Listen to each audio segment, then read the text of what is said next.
Hallelujah स्तुति स्तुति धन्यवाद महान बना तुझे सम्मान तुला देते परमेश्वरा असा मला तू परमेश्वरा पास्टरांना आमच्या मध्ये जीवनाला तू परमेश्वरा त्यांचा प्रवास सुखाचा केला धन्यवाद देते परमेश्वरा जे काही तू परमेश्वरा तुझ्याद्वारे जे परमेश्वरा ते या ठिकाणी आले तू परमेश्वरा तो संदेश तू परमेश्वरा आम्हाला प्रत्येकाला सांगण्याचं म्हणून तू परमेश्वरा ते वचन दुरून झाला असं तो आम्हाला म्हणून तू परमेश्वरा आजच्या प्रार्थनेमध्ये आठवणी घेऊन येतो परमेश्वरा आजची प्रार्थना दुरून करतो परमेश्वरा तुम्ही सर्व भावी आले आमेन. एक वचन काढूया आपण. आता जो विषय तुमचा चालला होता त्याच विषयाला देवबाप थोडंसं आता आपल्या परीने तुम्हाला सांगणार आहे. काढूया योहान शुभवर्तमान 3रा अध्याय 27वं वचन.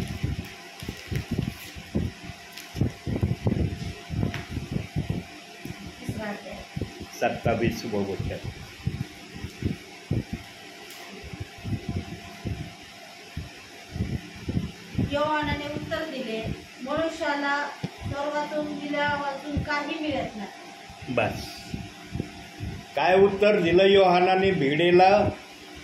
भीड म्हणले असन योहानाला की तू संदेष्टा आहेस का? तू कोण आहेस याचा आम्हाला सांग, कारण तू सर्वांना पश्चाताप करा, कारण स्वर्गाचं राज्य जवळ आलं आहे याची घोषणा करतो आणि बाप्तिस्मा करतो. कदाचित त्या भिडीमधला एखादा म्हणला असेल हा अधिकार तुला कुठून मिळाला, तेव्हा योहान म्हणला असेल की वरून स्वर्गातून दिल्याशिवाय कोणाला काही मिळत नाही. पण तो शब्द फक्त योहानापुरता मर्यादित आहे का आजच्या समयामध्ये?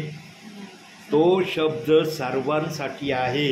म्हणून मी मागील संदेशामध्ये सांगितलं होतं की देव बाप्पाला एका वचनातून 1,00,000 वेळेस बोलण्याची पवित्र आत्म्या हिंमत आणि साहस ठेवतो. आता आपल्याला 1,00,000 हा शब्द आपल्यासाठी फार मोठा असेल, पण देवासाठी तो 1,00,000 शब्द क्षुल्लकापेक्षाही क्षुल्लक असेल. पण देवाने जर ठरवलं तर असं होईल. देवाने जर ठरवलं नाही तर मग होणं शक्य नाही. काही जणांचा आजही असं समज आहे की जर एखाद्या वचनातून एकदा संदेश दिला पुन्हा त्या वचनावर संदेश देता येणार नाही. ही त्यांच्या मनाची जी परिकल्पना आहे ही आजही देवाचा आत्मा चुकीची सिद्ध करत आहे.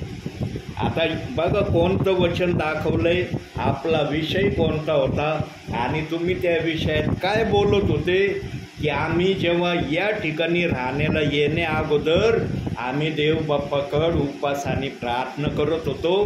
का करत होते? तुम्हाला प्रार्थनेला जाण्यासाठी फार अडचणी यायच्या. आणि मी पण तुमच्या घरी जेव्हा आलो होतो तेव्हा पाहिलं, म्हटलं अरे आमच्या सिस्टर आणि ब्रदर मानस हिवऱ्याला येतात, किती परेशानीतून त्यांना यावं लागतं, किती हा आडवळणी रस्ता आहे, कसं देवबाप यांना आणतो. यांनो ज्यांना आत्मा असतो ना ते त्यांनाच ही भाषा समजली. आणि देवबापाने तुमचे त्या समयातले जे काही प्रेस प्रसंग होते ते सगळे जीवनाच्या पुस्तकात लिहून ठेवले. आणि आज तुम्ही कोणत्या स्थितीत आहात हे तुम्हाला दिसतंय. म्हणून जीवनामध्ये मी नेहमी सांगतो, सर्वांच्या अपराधी बना, देवाचा अपराधी बनला ना त्याला कुठलीच जागा नाही. म्हणून प्रगटीकरणाविषयी बोलत होतो ना, देवबाप येणार आहे. सर्वांना घेऊन जाण्यासाठी येशू ख्रिस्त येणार नाही. वचनात ठाम पुरावा दिलाय. आज ज्याला त्याला वाटतं प्रभू आला, मी प्रभू बरोबर जाणार आहे, नाही जाणं होणार. का जाणं नाही होणार?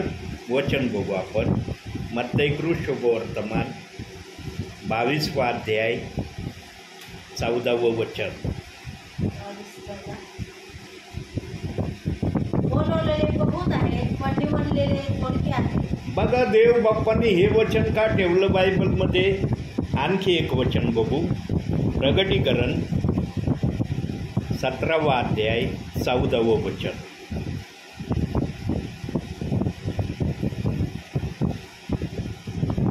हे कोकऱ्याबरोबर लढतील, परंतु कोकरा त्यास जिंकील, कारण तो प्रभूंचा प्रभू आणि राजांचा राजा आहे. आणि पाचारण केलेले, निवडलेले व विश्वासू असे जे त्याचबरोबर आहेत तेही विजय मिळवतील. तेही विजय मिळवितील.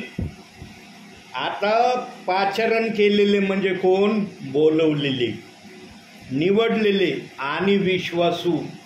प्रगटीकरणामध्ये प्रगट करण्यात आलेलं आहे की देव बाप 3 प्रकारच्या विश्वासणाऱ्यांबरोबर आजही आहे. आणि तिथं शब्द दिलाय पवित्र आत्म्याने, ते विजय मिळविणार आहेत.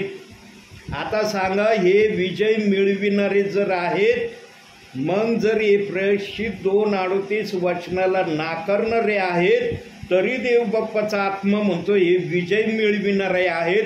कसा विजय मिळविणार आहेत?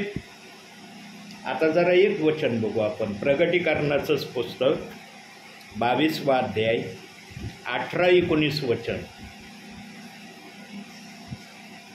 22 अध्याय 18-19. तू आज बाळा, तृप्ती बाळा. या पुस्तकातील संदेश वचने ऐकणाऱ्या प्रत्येकाला मी निश्चयपूर्वक सांगतो की जो कोणी यात भर घालील त्याच्यावर या पुस्तकात दिलेल्या पिढ्या देवाने, आणि जो कोणी या संदेशाच्या पुस्तकातील वचनातून काही काढून टाकेल त्याचा वाटा या पुस्तकात वंदन केलेल्या जीवनाच्या झाडातून व पवित्र नगरातून देव काढून टाकेल.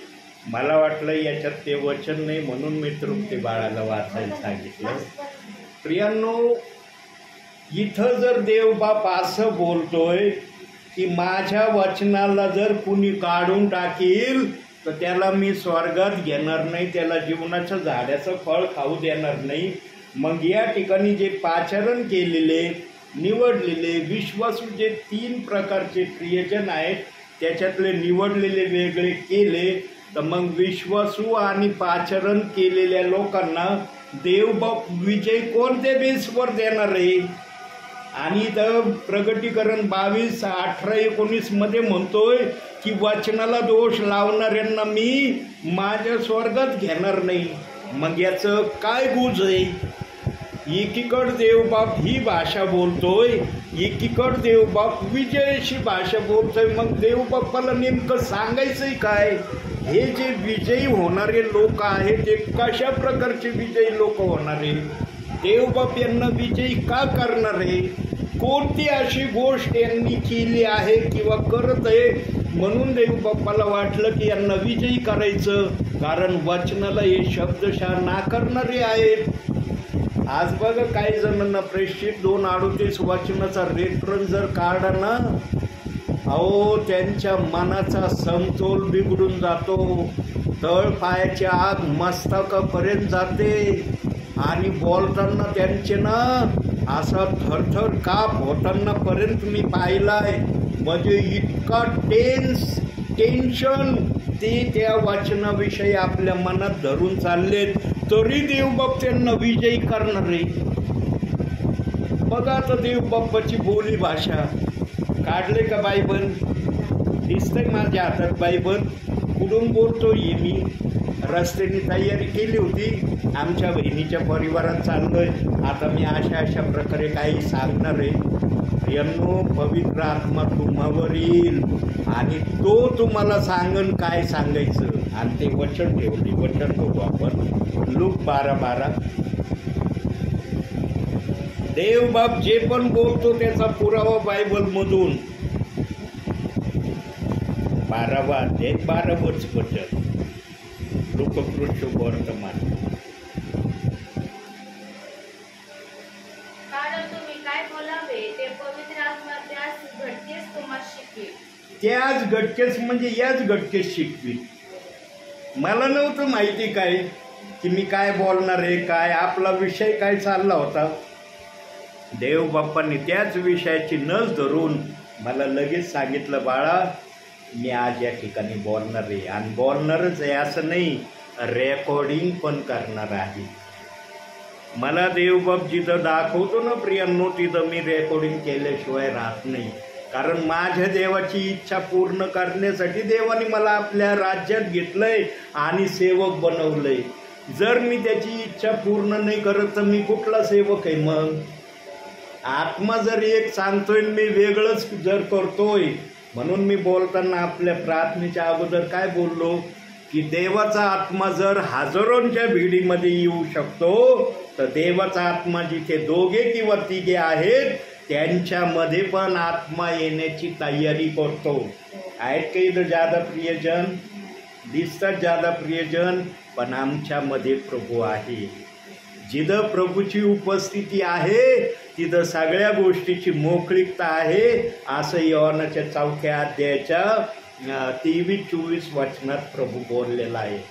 यांनो, जे प्रभूचे आज्ञाधारक असतात ना, देवबाप त्यांच्याशी कधीही दुजा भावाने वागत नाही. प्रभूच्या डिक्शनरीमध्ये आजादुजापणा लिहिलेलंच नाही. प्रभू आज पण पृथ्वीवरच्या सगळ्या प्रियजनांना त्याच नजरेत पाहतो ज्या नजरेमध्ये निवडलेल्यांना प्रभू पाहतो.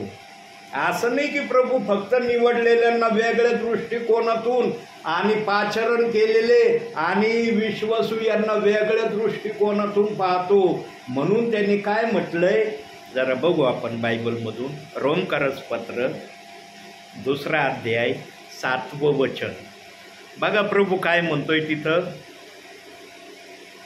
प्रेषितांच्या कृत्याच्या नंतर. धीराने सत्कर्मे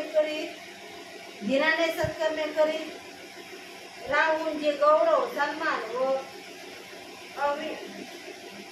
अविनाशिता यासाठी खटपट करीतात.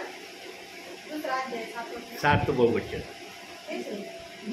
धीराने सत्कर्मे करीत राहून जे गौरव सन्मान व अविनाशिता यासाठी खटपट करीतात, त्यास तो सार्वकालिक जीवन देईल. बस आता याच्यातून वाच तू. म्हणजे जे कोणी धीराने सत्कर्मे करत राहून गौरव सन्मान व अक्षयता ही मिळवण्याचा प्रयत्न करतात त्यांना तो सर्वकालिक जीवन देईल.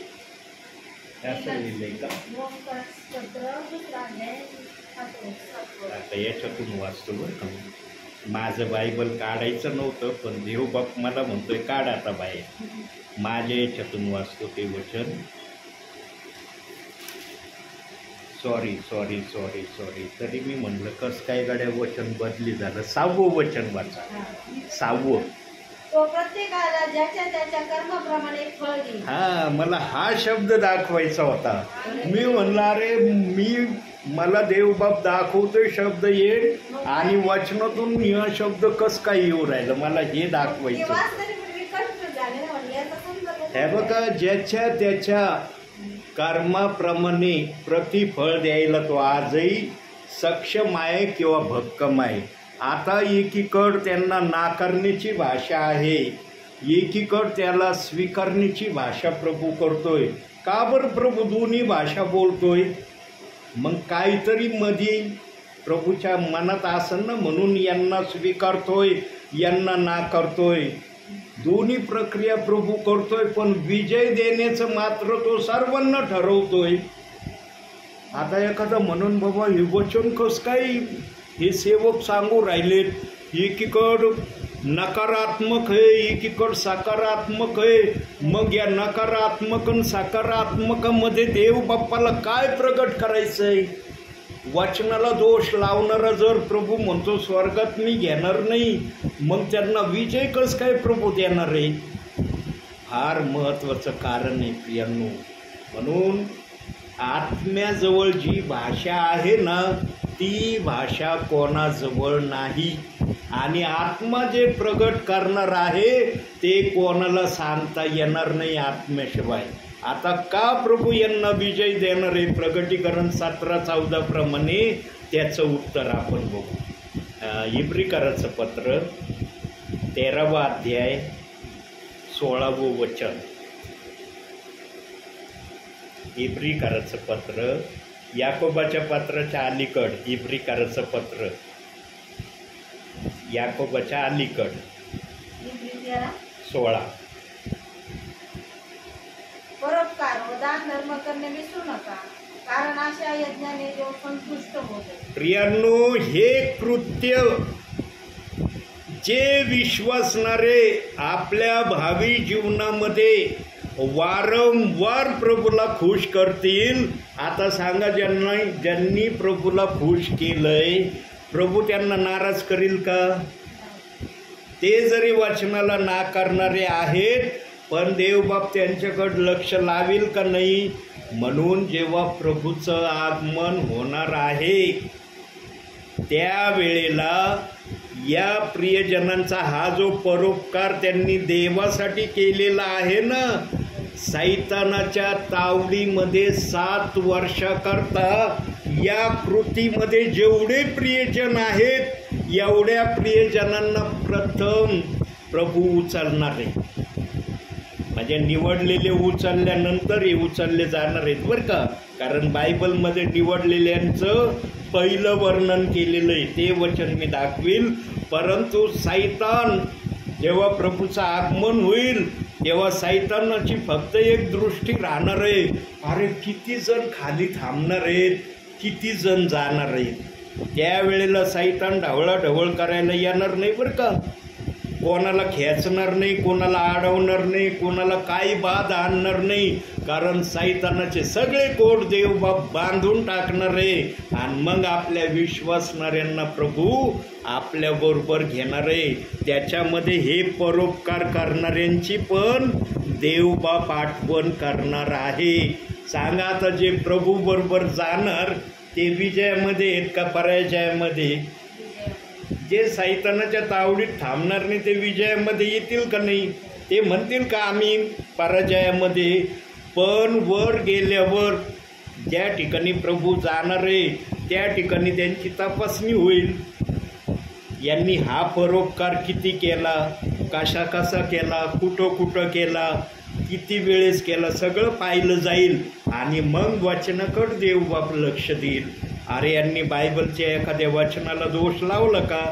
जेव्हा ते एखाद्या वचनाचे दोषी सापडतील तेव्हा प्रभू एक प्रक्रिया त्यांच्यासाठी करणार आहे.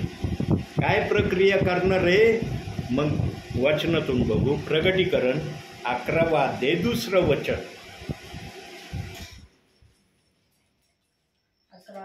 2रं वचन. तरी मंदिराबाहेरचे अंगण सोड, त्याचे माप घेऊ नको, कारण ते विदेशी लोकांस दिले आहे आणि पवित्र नगर ते 42 महिने तुडवतील. कुठं थांबणार आहे ते? अंगणामध्ये. अंगणामध्ये. म्हणजे जे स्वर्ग आहे, स्वर्गाच्या बाहेर जे अंगण आहे तिथं यांना तो बसवणार आहे. का बसवणार आहे? कारण पृथ्वीवर त्यांच्यापर्यंत सेवक गेले होते. सेवकांनी त्यांना प्रेषित 2:38 वचनाविषयी जाग केलं होतं.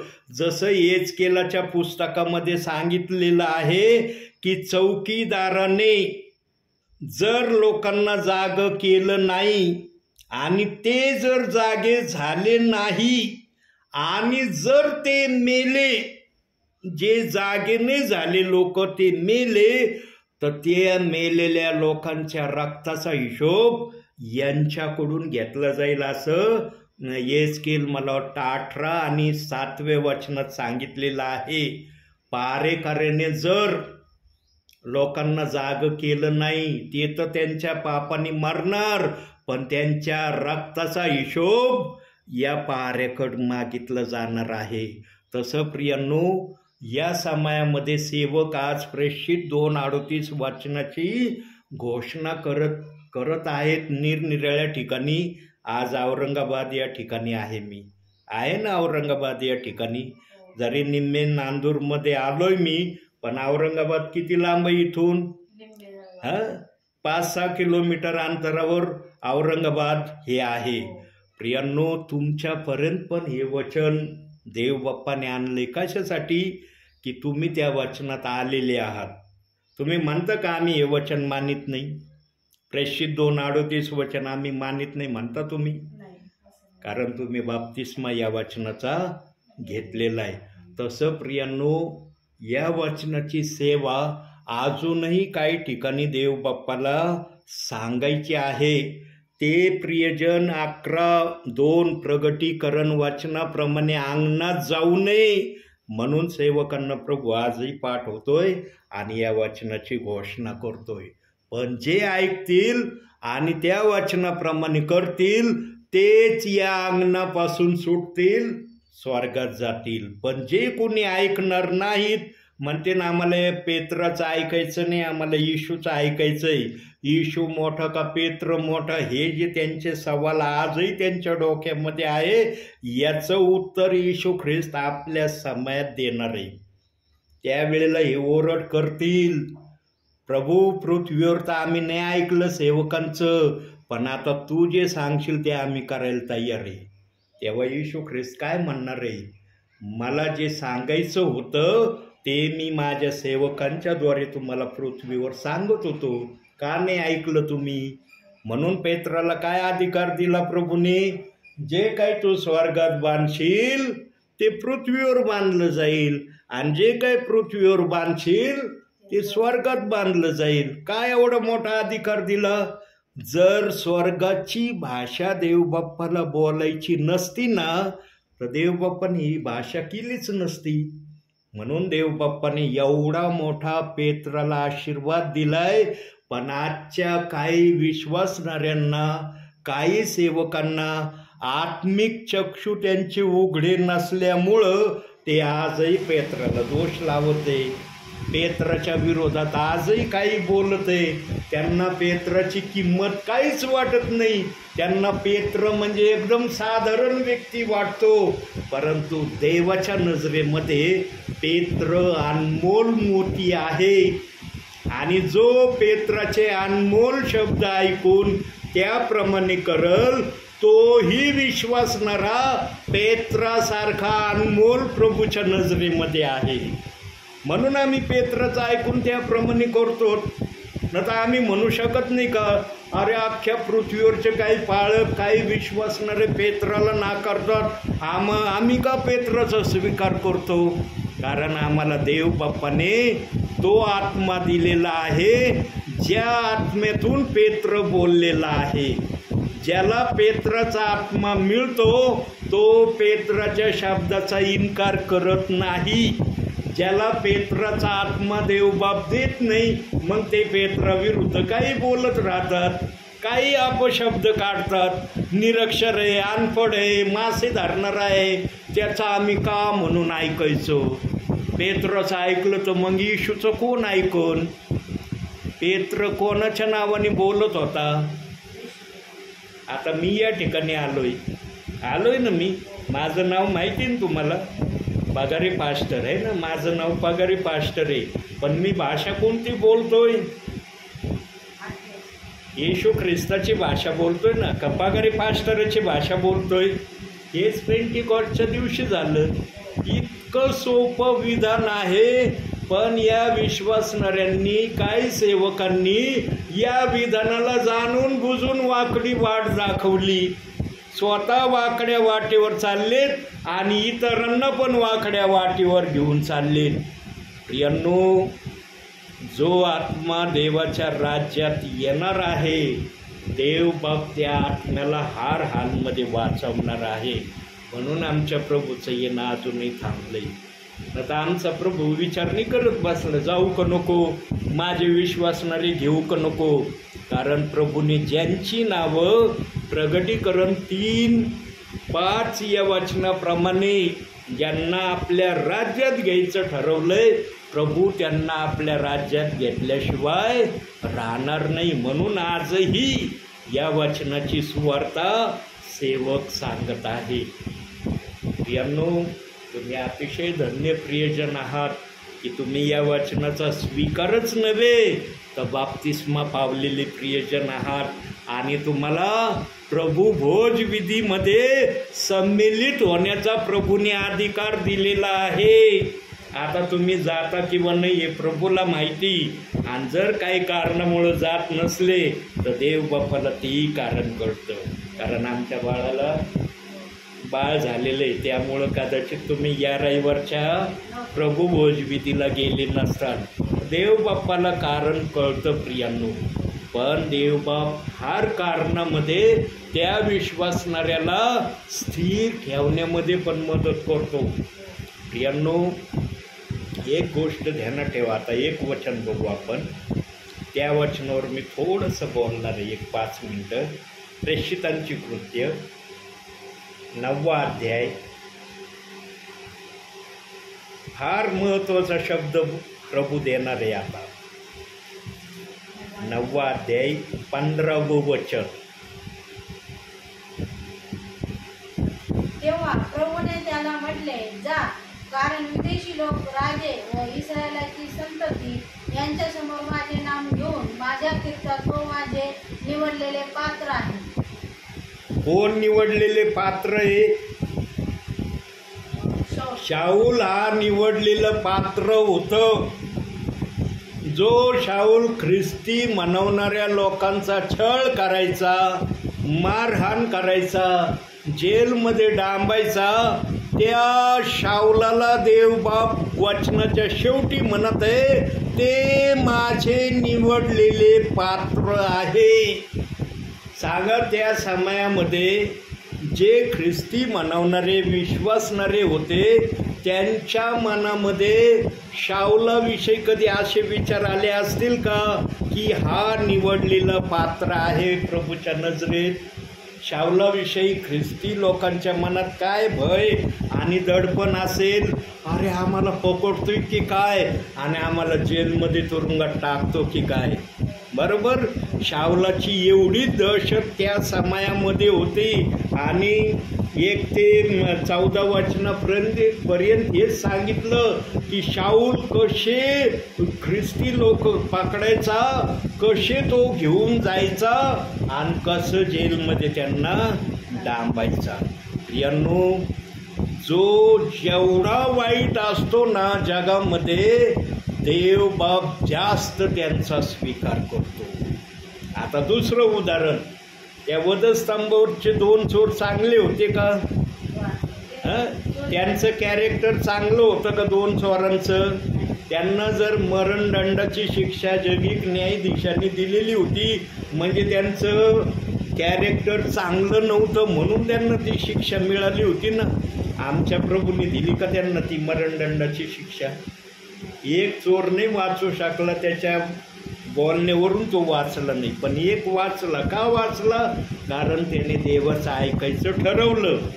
जरी त्याला वेळ नव्हती, संधी नव्हती, नाकात जीव येऊन थांबला होता, तरी त्याने ऐकण्याची संधी बोलण्यातून व्यक्त केली. काय बोलला तो? तू आपल्या राजअधिकाराने येशील तेव्हा माझी आठवण कर, कारण माझ्याजवळ आता वेळ नाही तुझा ऐकायला, कारण माझा जीव कोणत्याही वेळेला निघून जाणार आहे.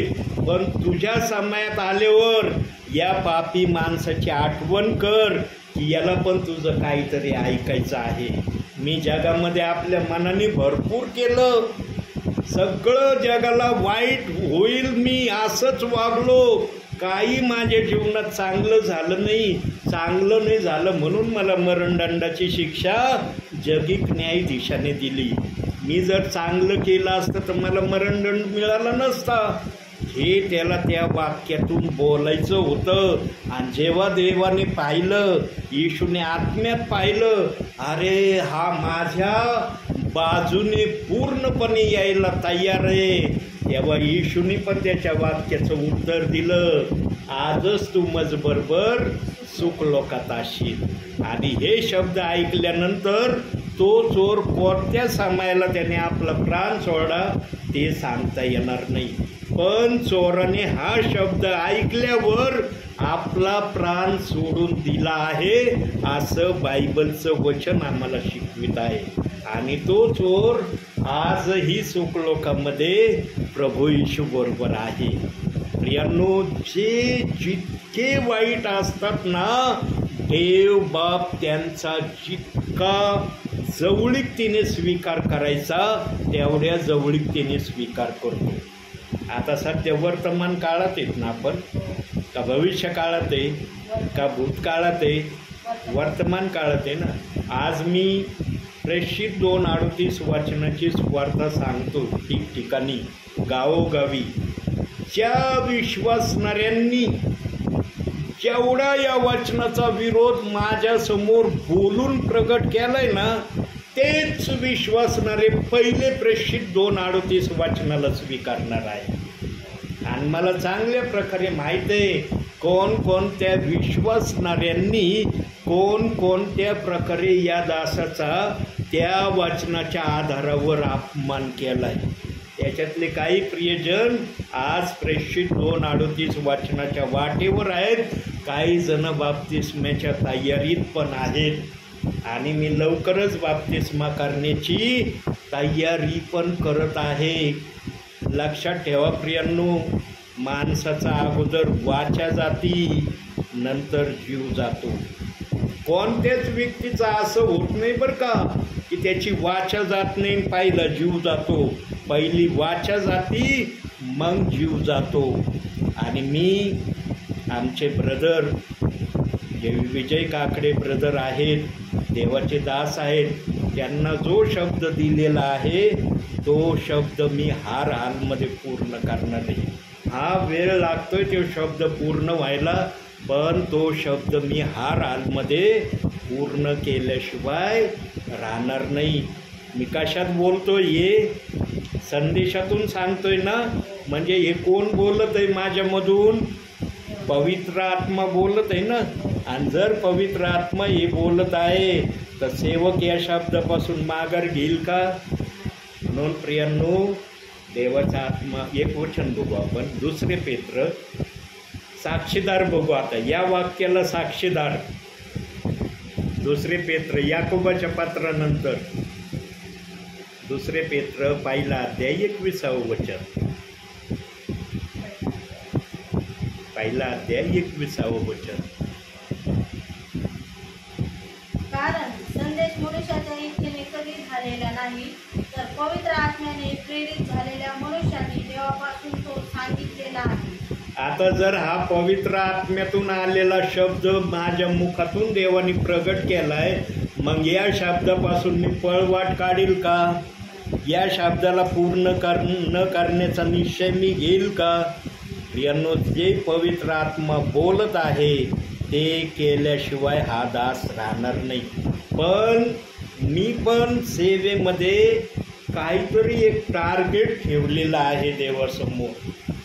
आम्हाला बायबल कॉलेजमध्ये शिकवायचे सर लोक, सेवेमध्ये टार्गेट ठेवीत जा. प्रभूला तुम्हाला उंच करायचा उद्देश आणि हेतू तुमच्या मनात आहे, हे देवाला कळतंय.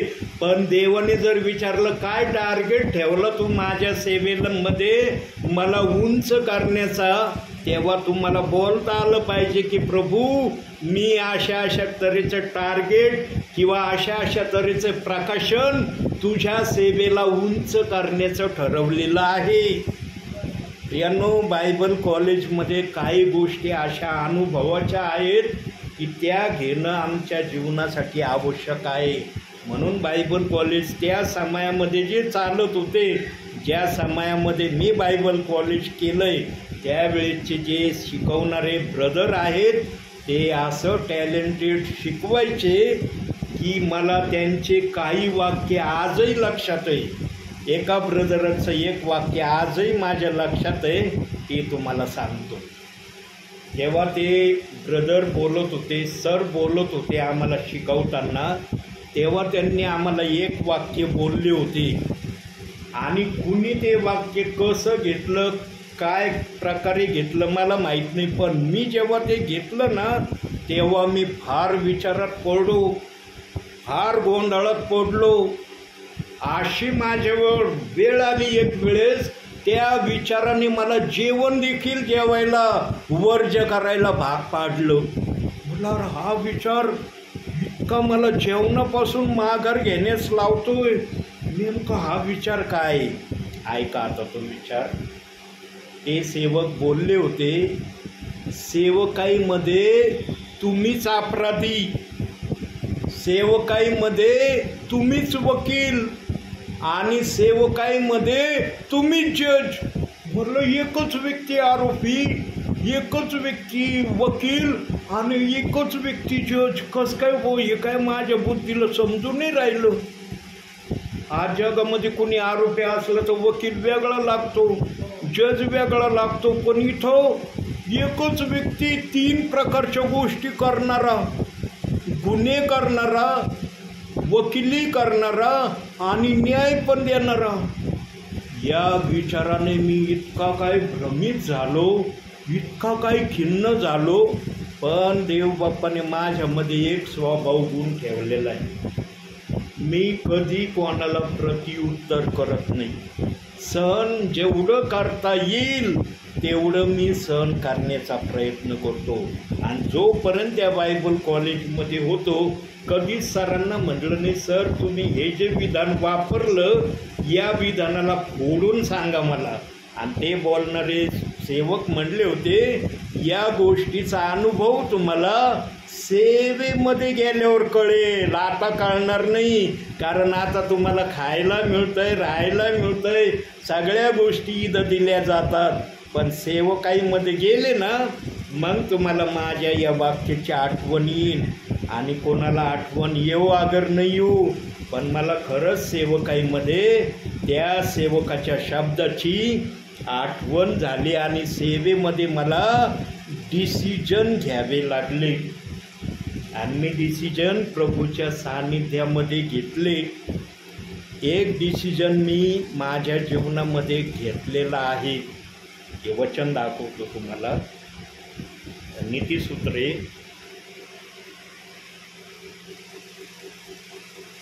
'स्तोत्र संहितेच्या नंतर नीतिसूत्रे 25वा अध्याय 2रं वचन. एखादी गोष्ट गुप्त ठेवणे यात देवाचे गौरव आहे, पण एखाद्याचा शोध लावणे यात राजाचे गौरव आहे. एखादी गोष्ट गुप्त ठेवणे यात कोणाचं गौरव म्हणलंय? तिथं म्हणलंय का एलिएझर पागारेचं गौरव आहे? लिहिलंय का शब्द तिथं वाचनात? एखादी गोष्ट गुप्त ठेवणे यात एलिएझर पागारेचं गौरव आहे, कारण मी वचन सांगतोय ना या वेळेला. लिहिलंय का असं वाचनात? तिथं देवाचा शब्द वापरलाय ना.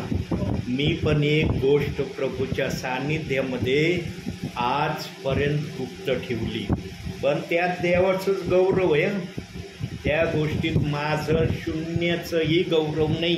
पण देव बाप्पाचा आत्मा जोपर्यंत मला सांगत राहील ही गोष्ट गुप्त राहू दे, तोपर्यंत ही गोष्ट गुप्त राहणार आहे.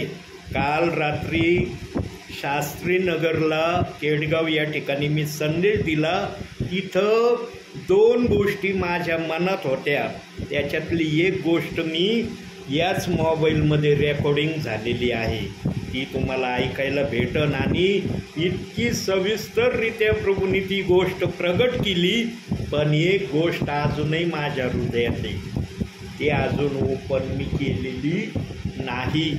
प्रभू ज्या समयात मला ती ओपन करायला सांगेल त्या समयात मी ती ओपन केल्याशिवाय राहणार नाही.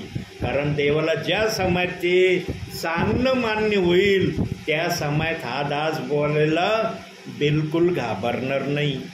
सेवक आहे ना, निडर पाहिजे देवबाप्पाला. देवबाप्पाला डरपोक सेवक नाही लागत बरं का. डरपोक सेवकांकडून पवित्र आत्मा कधीच ती सेवा करून घेणार नाही, जी सेवा पवित्र आत्म्याला करून घेण्याची इच्छा आहे. आज सगळे सेवा करतात, प्रत्येकाला आपापली सेवा माहीत आहे आणि प्रत्येकाच्या सेवेचा हिशोब देवबाप घेणार आहे. कसा घेणार आहे हिशोब बघूया. शेवटी शेवटचं वचन आता 1 कोरिन्थीकराचं पत्र 3रा अध्याय 13, 14, 15 3 वचनं वाचायची. 3रा अध्याय 13, 14, 15.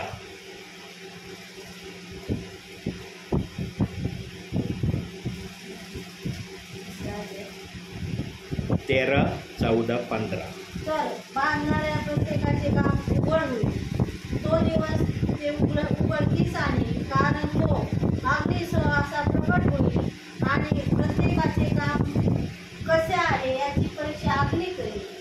ज्या कोणाचे त्यावर बांधलेले काम टिकेल त्याला मजुरी मिळेल. प्रत्येकाचं काम उघड केलं जाणार आहे. म्हणजे काय? प्रत्येकाची सेवा अग्नी समोर येणार आहे.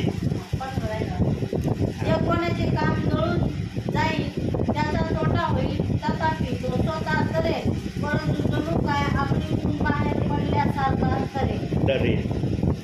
बघा आता, जरी सेवा जळाली त्या सेवकाची, पण त्या सेवकाला हानी होणार नाही असं ते 15वे वचन सांगते. तो एकटा वाचणार आहे. का बरं देवबाप ते एकट्या सेवकाला वाचवणार आहे? त्याची आयुष्यभराची सेवा जळून राख झाली, खाक झाली, पण देवबापाने त्या सेवकावर आपला क्रोध का प्रगट केला नाही? त्याची सेवा नेस्तनाबूत झाली, पण त्या सेवकाला देवबाप्पाने ते केलं नाही जे त्याच्या सेवेचं देवबाप्पाने केलं. का नाही केलं? तुम्हाला सांगता येईल का नाही केलं? जे प्रभूने काम दिलं होतं ते सेवकाने निघून त्याने केलं असेल ना. केलंय ना. सेवा जळून खाक झाली ना. सेवा जर जळून खाक झाली, त्याचे सगळं काही नष्ट झालं, मग देवाने त्याला का सोडलं? त्याची सेवा तर जळून गेली. आज्ञा पाळली ना, जे काम दिले प्रभूने. हे बघा, आज्ञा जर पाळली ना तर मग सेवा जळायला नाही ना पाहिजे. त्यांनी जर आज्ञा पाळली तर त्याची सेवा जळायला नाही ना पाहिजे. सेवा जळालेलं सांगतोय प्रभू की त्याची सेवा जळून खाक झाली, पण त्याला मात्र प्रभूंनी काही नाही केलं. का नाही केलं प्रभूंनी त्याला काही? उत्तर बघू आपण. 1 कोरिंथीकरांचं पत्र 15वा अध्याय 58वं वचन. हे आहे त्याचं उत्तर.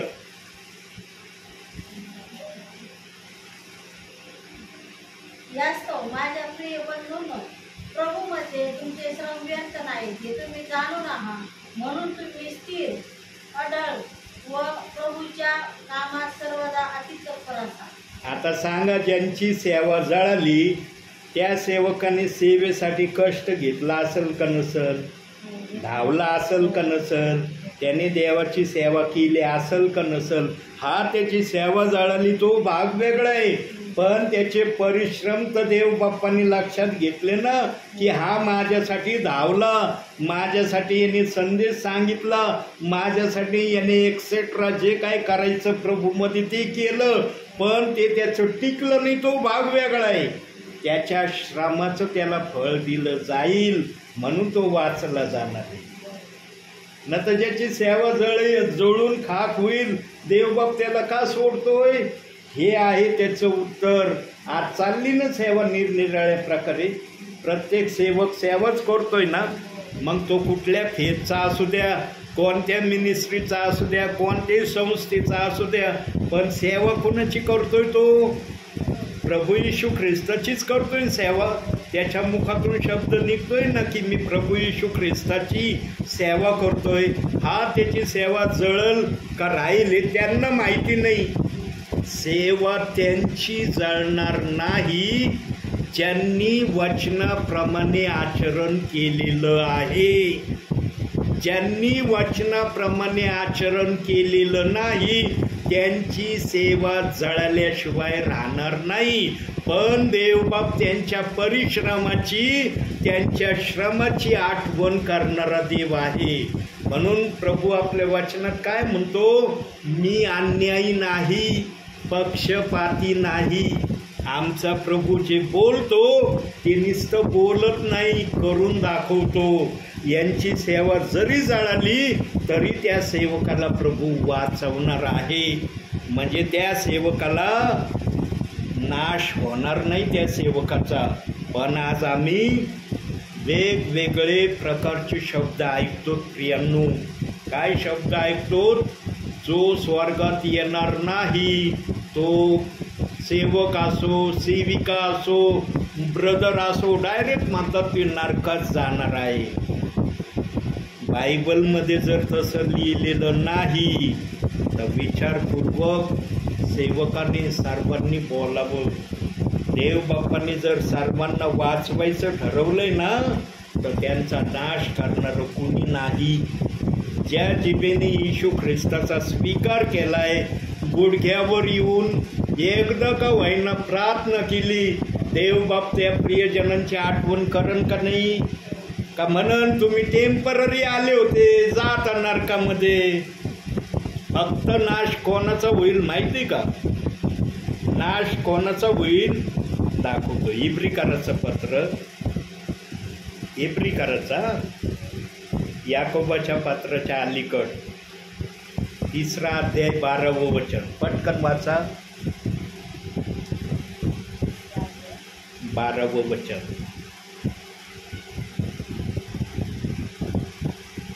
मिळालं बाळा तुला? वाच. बंधुजन हो, जिवंत देवाला सोडून देवैके विश्वासाचे दुष्ट मन तुमच्यातील कोणाचेही असू नये म्हणून जपा. म्हणून जपा. आता तुम्ही वाचत आई तेच वचन. बंधुजनो, या शास्त्रलेखात पवित्र आत्म्याने म्हटल्याप्रमाणे जिवंत देवाला सोडून द्यावे असे अविश्वासाचे दुष्ट मन तुम्हातील कोणाचे होऊ नये म्हणून जपा. म्हणून जपा. ज्यांनी या गोष्टी जपल्या नाही ना ते प्रियजन अंगणात देखील प्रभू थांबवणार नाही. कारण ज्या जिभेने प्रभूचा स्वीकार केला आणि ज्या जिभेने प्रभूला नाकारलं त्याची देवबाप गय करणार नाही. पण ज्याने जिभेने देवाचा स्वीकार केलाय, प्रभू येईपर्यंत प्रभूमध्ये थांबलाय, त्याला देवबाप कधीच नरकात टाकणार नाही. आणखी एक वचन दाखवतो. प्रगटीकरण 20वा अध्याय 15वं वचन. ज्या कोणाचे नाव जीवनाच्या पुस्तकात लिहिलेले सापडले नाही तो अग्नीच्या सरोवरात टाकला गेला.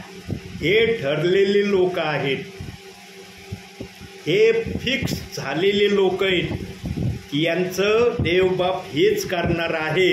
पण ज्यांनी प्रभूला स्वीकार केला, प्रभू येईपर्यंत प्रभूमध्ये राहिले, त्यांना प्रभू कधीच अग्नीच्या नरकामध्ये टाकणार नाही. पण ज्यांनी प्रभूमध्ये येऊन प्रभूला नाकारलं, प्रभूच्या सगळ्या गोष्टीपासून दूर गेले, त्यांची प्रभू गय पण करणार नाही. हे आहे देवाचं वचन. पण आज जो स्वर्गात येणार नाही त्याला सेवक, विश्वासणारे, सेविका लगेच म्हणतात ते नरकात जाणार आहे. कदापि ते नरकात जाणार नाही. आमचा प्रभू इतका अन्याय न्यायाधीश नाही की ज्यांनी जिभेने कबूल केलं, गुडघ्यावर येऊन प्रार्थना केली, त्यांना नरकात टाकील. त्यांना वाचवेल आमचा प्रभू. पण ते प्रभू येईपर्यंत प्रभूमध्ये राहणं महत्त्वाचं आहे. त्यांनी वाचनाचा जरी एखाद्या वाचनाचा विरोध केलेला असला तरी त्यांचा नाश होणार नाही असं बायबलचा आत्मा सांगतोय. हे मी सांगत नाही. कारण संदेश पवित्र आत्मा देतोय, मी संदेश देत नाही.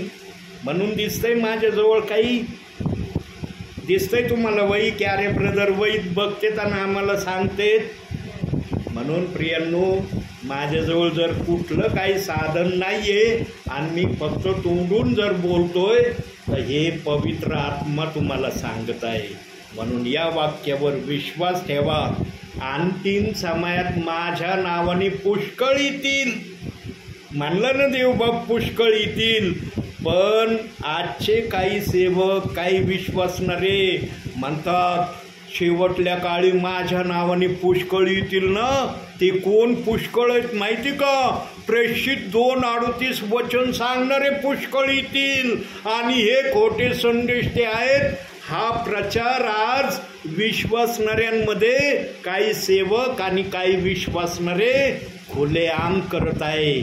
सांगा, ज्यांनी असा प्रचार केलाय, करत आहे, देवबाप न्यायाच्या दिवशी यांना विचारल्याशिवाय राहील का नाही? विचारणा करील ना. की तुम्ही माझ्या या वचनाचा असा प्रचार करत होते, कोणत्या आधारावर करत होते?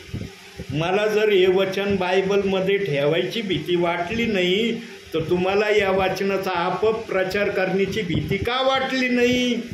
एवढं देवबाप विचारल्याशिवाय राहील का नाही?